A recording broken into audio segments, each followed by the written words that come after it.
That's right. Action. Dandan Maharaj, we have a question from the studio. We are interested in that 4 places which you mentioned that Hanuman was visited. We know that.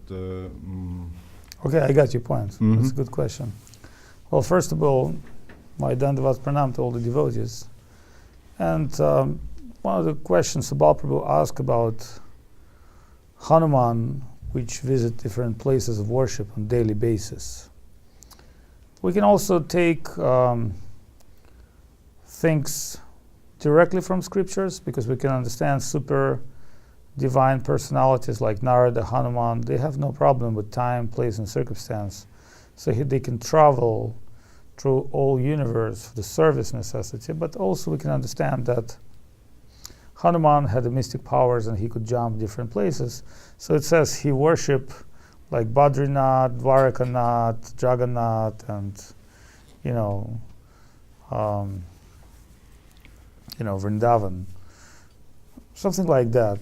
Not exactly sure about which particular tirthas he worshipped, because he worshipped in Lord Ramachandra, but we can understand there's 4 Naths: Badrinath, Jagannath, Srinathji, and Dwarkanath, according to Garga Samhita, and those 4 Naths came from Govardhan, the 4 controllers. And Govardhan was actually cursed by, he was cursed because he's always expanding. So it's divine energy of Govardhan to expand, as we can see. Govardhan in our mission expands Siberia, Abkhazia, and Thailand. But actually what I understood about this divine expansion is a very interesting thing. Krishna never comes out of India himself. It actually says Krishna has always stayed with the rank of Bharatvarsha. Some people say, well, Bharatvarsha is our planet, but from another point, as Bharatvarsha is where the Bharat cultures exist. So from another point, we can understand Krishna is not expanding out of India. Although, we know India is something more metaphorical than just, border with Pakistan or Afghanistan. But we can say through the Aryavarta, the land of Aryan culture, where Aryan cultures perform, Krishna always stays within that land because he's part of that culture. He's a Brahmanya Deva. He worships the Brahmanas, the spiritual class of people who live for the benefit of others. So, but it says that devotee actually have the power to go beyond Aryavarta, and whatever devotee will go, he will convert that land to the Aryavarta, to the rules and principles of devotion. And again, we're not talking about ancient Vedic culture. What we're talking about is Krishna consciousness, because Krishna consciousness is something very potent, very divine. It's the highest part of Vedic culture, the Aryan culture, because Krishna is God and he is worshipable by all the Aryans. No matter if they're Shaivas or Vaishnavas, still they have deep regard to Sri Krishna. And of course, it says, whoever does not recognize Mahaprabhu, Sri Chaitanya Mahaprabhu, he's a demon. And why? Why is that says so strict? Because really, if you recognize Krishna, his divine position, you can also recognize he has different expansions. You can't recognize Krishna alone. Krishna say, Janma karma chame divyam smaram yaveti tatvatah. Who will understand me, my world, my associates, then he will be liberated. So you can't understand king without his entourage. And you cannot say that great empire king cannot make a governor or representative, or even go himself at whatever he wants to. So it's an interesting point. One day, Russian queen, Ekaterina, would like to travel. And she had a favorite called Potemkin. He's a very noble, very smart aristocrat, but always great cheater, of course, as a politician. So she would travel to Crimea, the new land were acquired at the war with Turks as part of ancient Roman Empire. So she would really be very excited to travel to that part of her kingdom. And while she was traveling, she traveled with so many horses, so many armies, so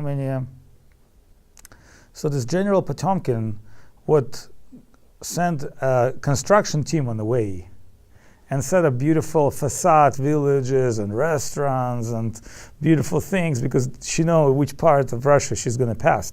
So Ekaterina thought, my country is so wonderful. Well, what it tells that actually when the divinity started traveling elsewhere, it has so many energies which can accommodate its appearance, and it also can expand itself. So we can't limit Krishna, because we know Krishna has infinite position. And we know that not only us, the greatest gods like Shiva and Brahma, sometimes they try to limit Krishna. Like Brahma Vimohan Lila, when Brahma stolen calves and cows and covered boys from Vrindavan, and then he ended up realizing that nothing has happened. Krishna expanded himself in cows and calves, and he had this unique pastimes. But then somebody would say, well, why does Brahma had this, ability to do so? And the answer is very simple. Krishna wants to enjoy love of his devotees. The mothers of Vrindavan, the cows, the inhabitants of Vrindavan wants his direct association. So he withdrew their sons, their calves, and he became himself their son, their calf. And for 1 year that Krishna's cows and coward boys were stolen, everybody felt amazing love. So as we can understand, his Lila Purushottam, his action pushed by his Lila, by his desire to reveal himself to devotees. So if Krishna wants to reveal himself to devotees, he can reveal himself at any time. So especially at now time, when people are become very, very limited with their spiritual abilities, but at the same time we can see that we live in an amazing time when Sri Chaitanya Mahaprabhu came and started a whole new world. The world is changing so rapidly, we can't even believe how quickly it's changing. So we have to accept Sri Chaitanya Mahaprabhu and other divine expansions of Sri Krishna, and that's why the important question is, those who only accept Krishna and does not accept his past or future, they're not fully accepting God. But Krishna is God. But even God has some rules to follow, and he tells very clearly in scriptures, I have inherited religion and rules and regulations. But sometimes we all like to break rules. So does God also sometimes like to break rules as well. Especially, he promised to stay always in the land of Aryavarta, but in Kali Yuga, that land is very limited. So what he does is, he sends a devotee. Devotee establishes some Krishna consciousness. Then, out of desire of other devotees to worship, he may send like Giriraj Govardhan. And because Giriraj Govardhan expanding. And as Giriraj Govardhan and devotees are established, then he can descend himself. So it's a particular way that, president or king, first he sent his ambassador, then he sent his prince, and then he comes himself. So that's a wonderful revelation of Sri Govardhan. And here in Thailand or Siberia or, Ukraine, Crimea. And I understood, first Govardhan appeared in Abkhazia. But then as devotees worship him with so much love and affection, then Govardhan manifests his Krishna form. So Krishna comes out. Mahaprabhu, Radharani, it's a full presentation. That's a very wonderful, tricking way that God descends, that Krishna descends. And we don't actually like word God so much. We only call this word God because we talk about divinity. But God is very, very general words. In Russia it's Bog. In Sanskrit it's Bhagavan. Eti kamsa palapung sam Krishna stu Bhagavan swayam brahmatmiti paramatmiti Bhagavanati shabhyate. So Krishna stu Bhagavan swayam, he has 6 unique opulences, out of which beauty, wealth, power, and of course renunciation. Renunciation is his counterpart of his beauty. He's so beautiful, but he's so renounced. He's so powerful, but he's so sweet. He's got all the knowledge, but he is, he's not attached to his knowledge. Detachment and so many contradictory qualities in Krishna become so beautiful. So many times in architects, they can take an ancient, castle and attach some very modern glass building to it. So it's kind of like contradictory, but it's complementary as well. Contradictory and complementary, and controversy, and reverse substance. That's what Krishna is all about. It's about contradiction, controversy, complementary. So many K you can say because he's Krishna. So he's got all unique qualities that comes from him, and in just like waves from ocean, and each way is unique and beautiful. And at the same time, we can understand Krishna expand. So we can also say that he's the source of human being. He's the source of the souls. He's very human-like. And most people say, well, God made human according himself. But what did human is they took God and their low concept. They compare self with God. But when we can use word of self-realization, or self, the true self, then we can understand the true self has nothing to do with that low-level self which we experience at the moment. So before you understand how God and human connected, first you have to realize what is the human, what is the self part, which is, divine, dynamic, intrinsic, and unlimited. So, many great, leaders who were like terror leaders, like Hitler, Stalin, they spoke about superhuman. But, they end up of drawing out of human his negative tendencies, like the control freak, the super paranoid, the super, super untrustable, or, super demanding, or super, super hate, or super this, super that. That's why an idea of Superman. But how much super the Superman, we cannot say. He sounds pretty good guy, but he cannot do ultimate good. So, it's a different concept of being Krishna, being God, being human being, being soul. We should explore a different point of view. And this is a very interesting point of view, because we should sincerely inquire, who is human being? What is his purpose? What is his, position? And what attracts him most? So one Chinese lady told me, I got attracted by Krishna consciousness because of beauty. And, we always know there's a beauty magazine, the women, they do the beauty part. They want to be the beautiful and charm everybody else. But this woman was very interesting. She said, I got attracted by beauty of others. So Krishna is all attractive. To be able to recognize somebody's beauty, this is the higher position than to try to establish superficial position of beauty, the eyes, the nails, the hair. But what about the beauty of the heart? Can you make a manicure of your heart? Yeah, can you show me the beauty of your heart? There's a famous play called Beast and Beauty, where the princess, she could detect some beauty within the beast. And that's what is art all about, especially Asian art, like Japanese art in many ways, or some Chinese art, to take some rock, to look at rock and to conceive how beautiful it is, or to see something very simple and conceive its beauty. And that's why you need to be very poetic. You need to learn how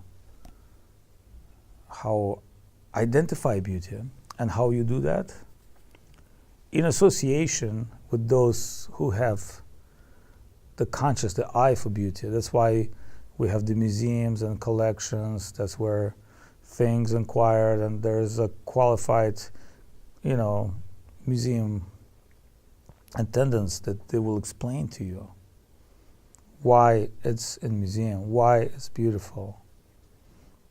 So working with art in many ways, I can understand that a general mass may be attracted to superficial concepts in art, literature, cinema. Many times we ask, well, why Hollywood movie is so, screwed up?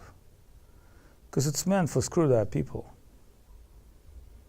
Because every, Hollywood director knows if he does something very, very high and very deep, then the levels of viewer will decrease. So it's an art to make something very special, very deep, but at the same time, put this in a level that general mass of people can connect. And, many people try to do this. Many, great artists, art directors try to do this, but we can also say it's not always come within time. Because the society is also growing. You try to show something society before it's ready for it, they're not going to accept it. Try to show something after they already generally accept it, they say, well, we already see that. There is no value. So we can also understand there's a waves of the world work, the society, the human, and there's transcendental waves where the spiritual substance and spiritual thinkers, and sometimes it gets together, but sometimes it's going totally separate. So it's almost like that. So it's never like that, or never like that. It's always comes and goes in particular time, and at some time more people accessible to Krishna consciousness. That's why we have the Vedic culture and Sanatana Dharma. At every yuga, there is particular access to Krishna consciousness, or Narayan consciousness, or Ram consciousness. But there's still different types of people. Even in Satya Yuga, it's an interesting point that there's not everybody relies about Krishna. There's Hamsa and Paramahamsas, and Krishna Bhaktas.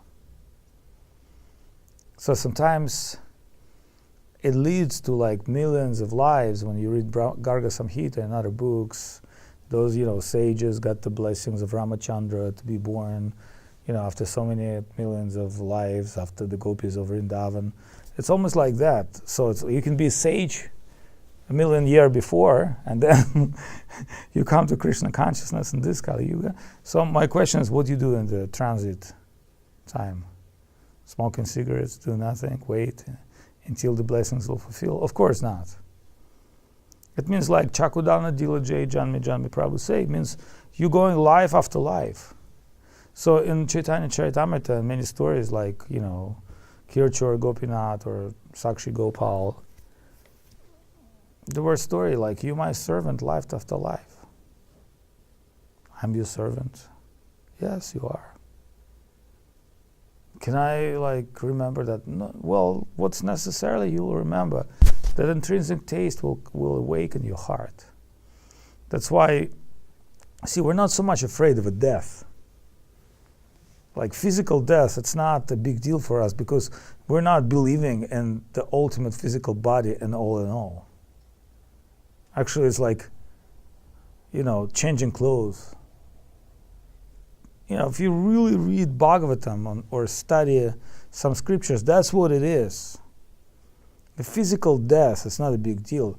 The spiritual death, that's what very dangerous. And what's very important is that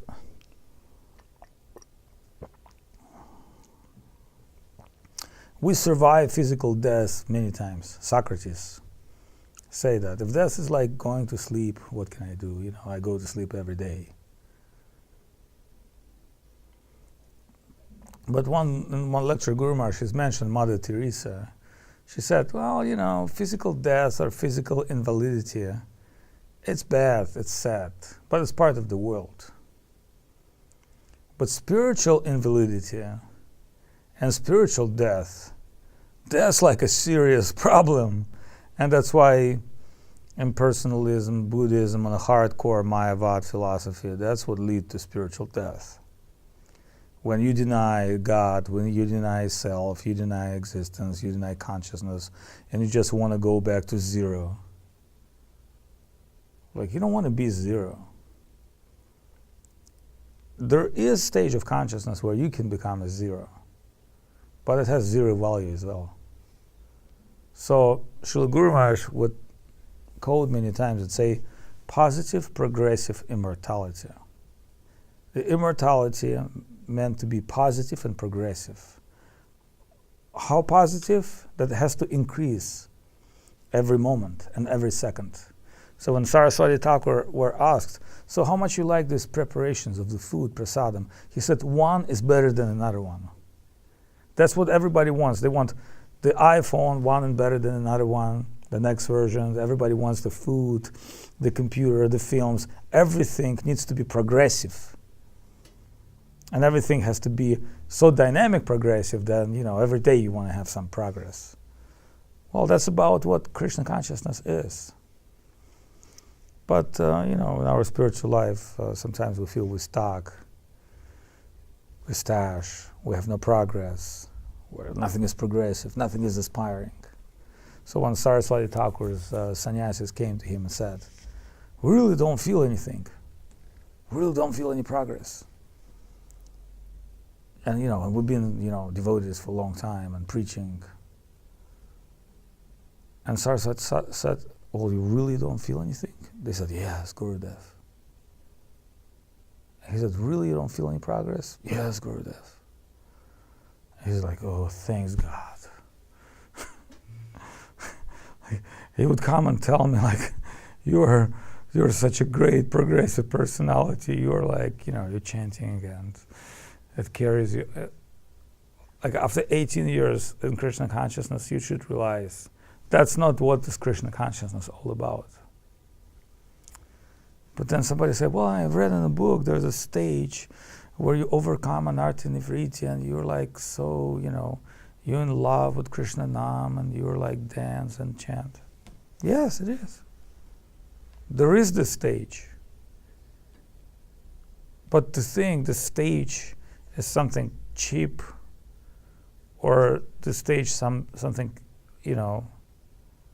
observed without, proper following or without proper sacrifice or without time, it's a ludicrous proposal.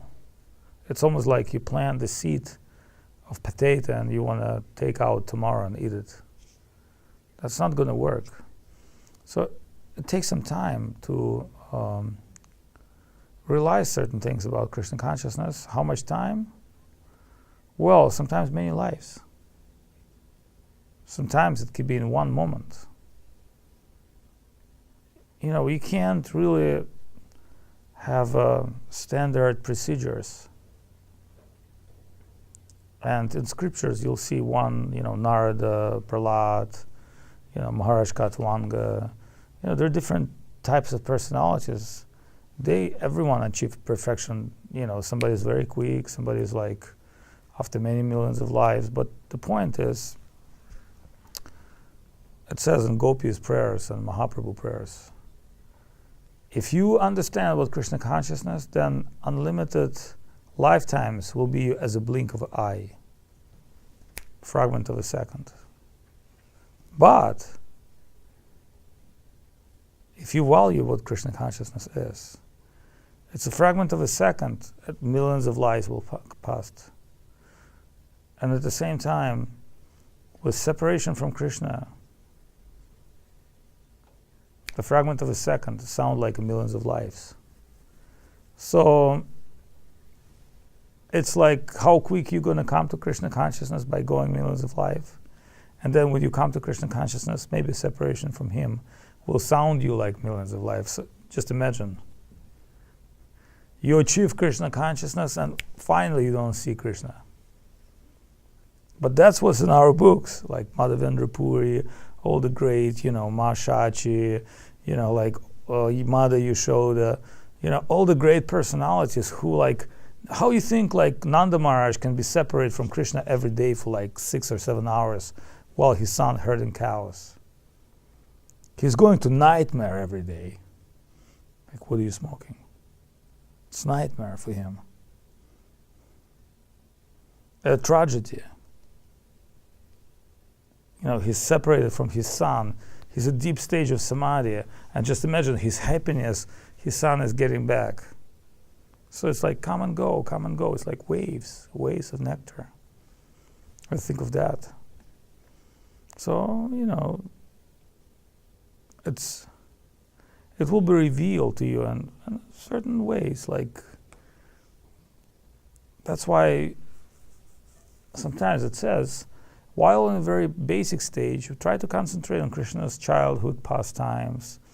When Krishna opened up his mouth and Mother Yashoda see the whole universe, when he stolen the sweet bowls, butter and milk, or he killed that demon or killed that demon or another demon, it will purify your heart if you have proper hearing. So don't try to go to, high stuff, Krishna's love and his, pastimes and paramour love. Try to get connection with his children pastimes, because you are, spiritually speaking, child. Like, you have no idea what it is. And Brahma and his Vimohan Leela extracts so much nectar and ecstasy. Just make a mistake about Krishna. That's what made him so ecstatic. So he wrote Brahma Samhita, his confession. Srila Gurudev said, every religion is based on confession. So some people are like, forgive me, Father, I smoke a cigarette. That's not the real confession. Real confession is Brahma, like, you made me in charge of creating a universe, and I got screwed up by not understanding who you are and stealing your cows. This is real confession.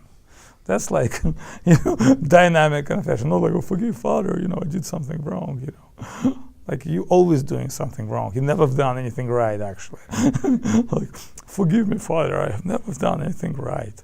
Well, I mean, what about son? You think you can get it right from a very, beginning? That's not what spiritual life is all about. It's about dynamic, appreciation of divinity. That's where divinity starts penetrate your heart. And don't trust your mind so much, because you think, how did Krishna lift Govardhan Hill with one finger if according to geometry he's supposed to place his finger? That's this calculative thinking. It's good for construction, company, not for somebody who construct all universe out of his mind at once. Then thinking how he lived Govardhan Hill. Or thinking how lucky were those great inhabitants of Govardhan that they took shelter of Krishna and they stick their sticks and they hold Govardhan with the stick. So when Krishna finished his Leela, they said, come on, man, we help you. Are you crazy? You thought you only lifted with your finger? We help you, actually. I did. Everybody took collective benefit for that. That's a beautiful thing. And Krishna said, of course, without you, I wouldn't be able to do it. Sorry, guys. And his truth, it's truth. Because why? Because Krishna protecting his devotees. If there is no need protection of devotees, why Krishna would have to lift Govardhan Hill? That's not a big deal for him. So when Krishna say, without you I could not do this, that also has a very significant, deep, profound statement. But today is Ekadashi, and Ekadashi is a special day when we think about Lord, when we offer prayers, trying to limit our sinful activities almost to nothing or very small. But at the same time, we try to increase our pious activities, spiritual activities, hearing Harikatha, meeting devotees, discussing divine things, and it will give us natural joy. That's how it works. And of course, it's very much joy for us here in our Chiang Mai Media Studio to celebrate Chinese New Year, which is tomorrow, Chinese New Year. Like, so we just celebrate New Year in Europe, now we're going to Chinese New Year.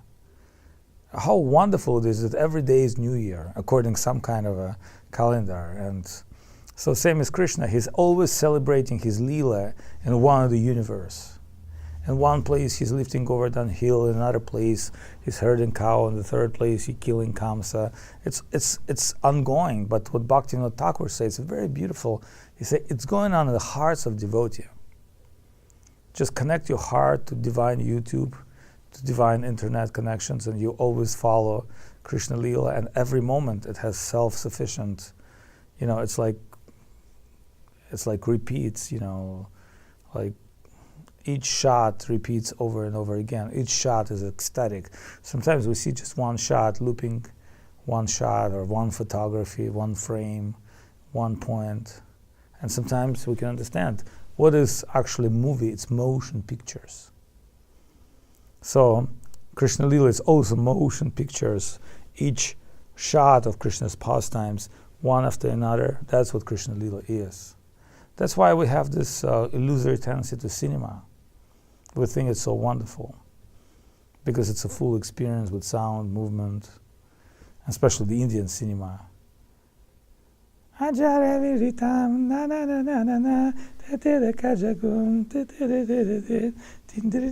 Like, imagine Indian cinema without song, without dance, without love, without great hero who's throwing.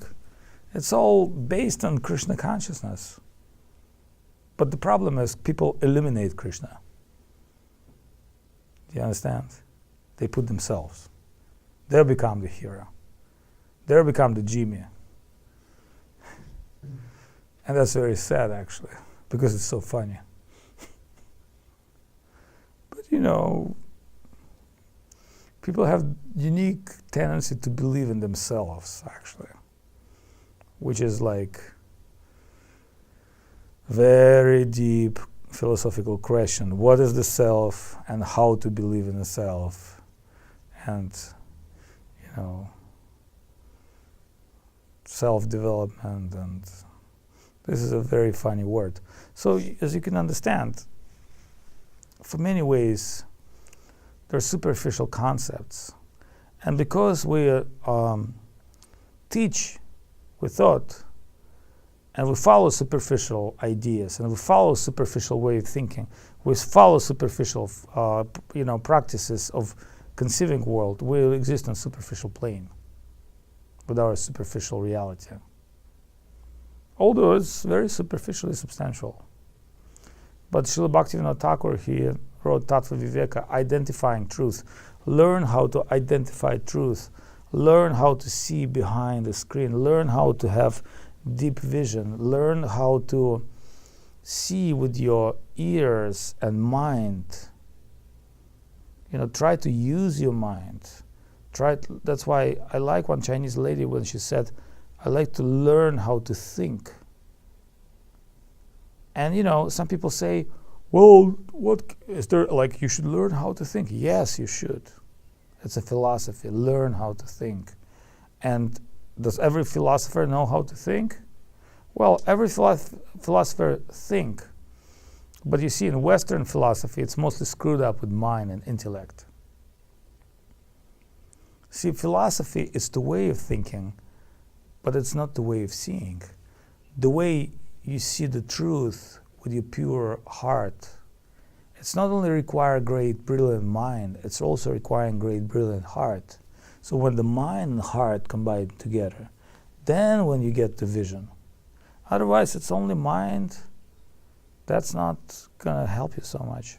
So as a devotees, we're trying to see things in divine vision, in Krishna consciousness, in philosophical point of view, and it's different from everybody else. And some people think, well, it's very primitive, it's very tribal. Actually not. Actually, what you're doing is very primitive and very tribal. Mundane worshippers. You've got something mundane like the screen of a computer and you think you're an advanced person.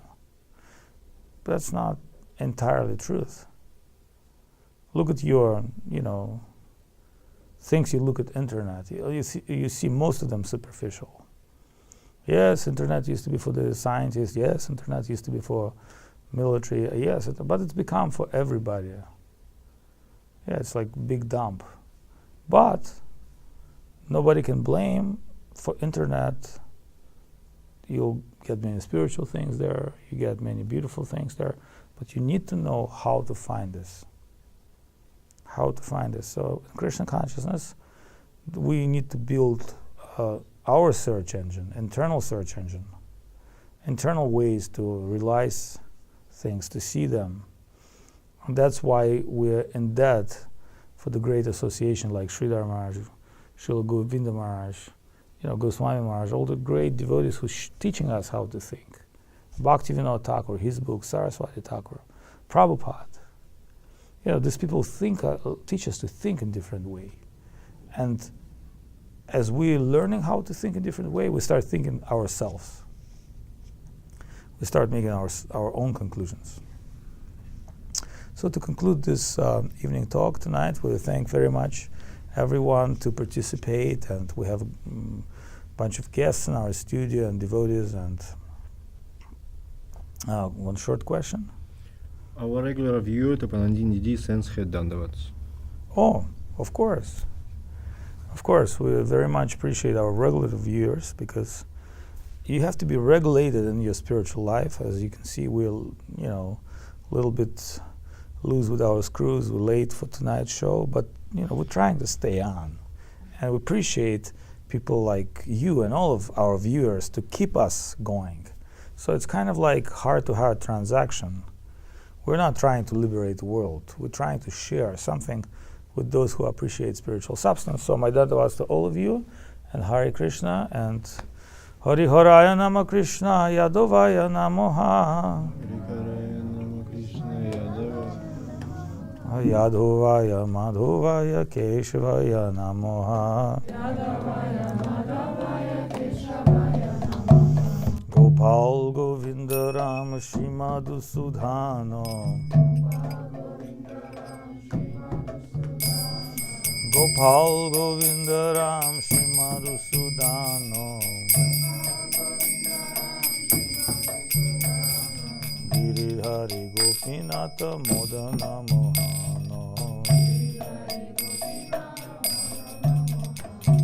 Shri Chaitanya Nityananda Shri Advaita Chandra.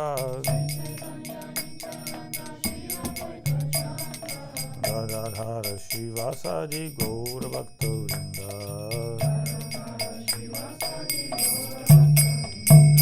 Jaya Rupa Sanatan Bhakta Raghunatha. Shri Jiva Gopala Bhakta Dasa Raghunatha.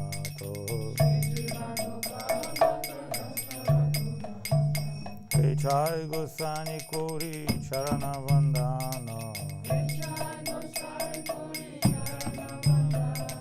Jaha Uti Dirgana Shovishta Purana. Hey Chai Gosani Jana Munitarna Dhasa. Sabhara Padarenu More Pancho Grasa.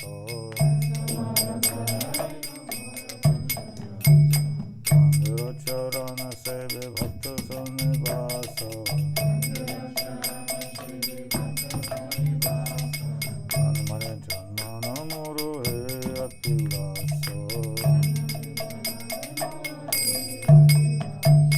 Hey Chai Gosani Jabe Brajakoiva Bhasa.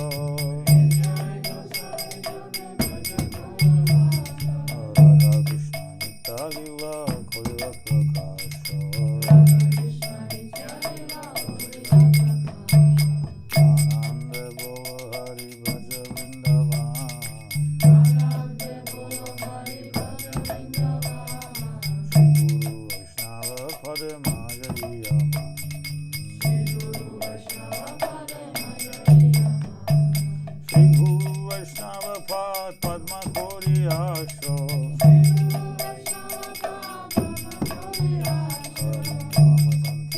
Sankirtana Kohe Narottam Daso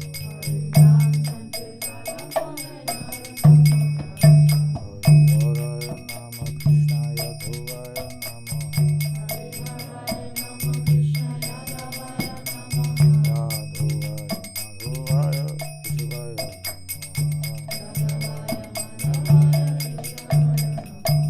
Gopal Govinda Ram Shri Madhusudhana Giridhari Gopinath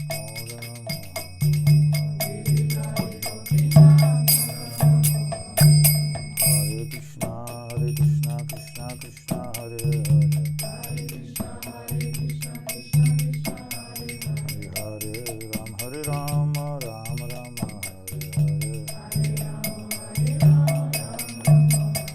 Hare Hare Hare Krishna Krishna Hare Hare